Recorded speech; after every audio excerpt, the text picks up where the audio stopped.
Halo, kami dari kelompok Aufklärung ingin menjelaskan apa sih itu Aufklärung. Selamat menyaksikan.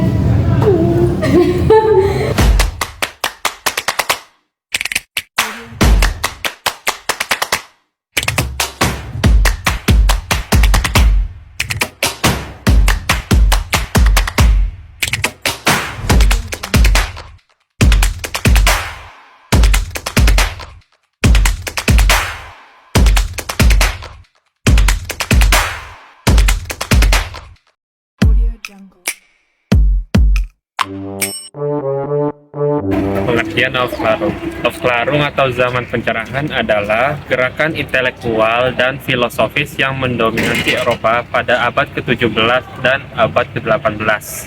Abad pencerahan ditandai dengan kemunculan serangkaian gagasan yang berfokus pada nilai kebahagiaan manusia, pencarian pengetahuan yang diperoleh melalui penalaran akal dan observasi dengan panca indera, dan cita-cita ideal seperti kebebasan, kemajuan, toleransi, persaudaraan, pemerintahan konstitusional, dan pemisahan gereja dengan negara. Adalah sebuah pencerahan dan kelanjutan dari masa Renaissance yang bertujuan agar manusia lebih berani dan bebas dalam menggunakan akal dan pikirannya. Pada abad pertengahan, di Eropa terjadi perubahan dan perkembangan ilmu pengetahuan yang menggunakan metode ilmiah yang menjadi landasan dalam merumuskan persoalan dan solusi. Metode ilmiah ini menggunakan hipotesis, eksperimen, dan observasi. Metode ilmiah ini yang menggantikan pendekatan ilmiah sebelum yang berdasarkan kepercayaan atau tradisi. Salah satu peristiwa yang dipengaruhi oleh Aufklärung adalah Revolusi Prancis tahun 1789 yang ikut serta mempengaruhi tatanan masyarakat dunia. Tujuan dari Aufklärung atau biasa disebut Enlightenment adalah mencari kebenaran yang berdasarkan pendekatan ilmiah. Kemudian dengan ini memperbaiki kehidupan manusia, misalnya dengan toleransi antar umat beragama, kayak contohnya dengan tidak menindas seseorang berdasarkan agamanya. Ini berbeda dengan masa sebelumnya di sejarah Eropa. Saat masa reformasi gereja dan kontra-reformasi, pada masa ini banyak penindasan dan pemaksaan kepercayaan akibat konflik antara kaum Katolik Roma dan kaum Protestan. Latar belakang penyebab terjadi Aufklärung disebut sebagai zaman kelanjutan dari zaman Renaissance yang merupakan masa peremajaan pikiran. Kelanjutan dari masa peremajaan merupakan masa pendewasaan, yaitu Aufklärung. Zaman ini telah banyak membawa perubahan pola pikir manusia.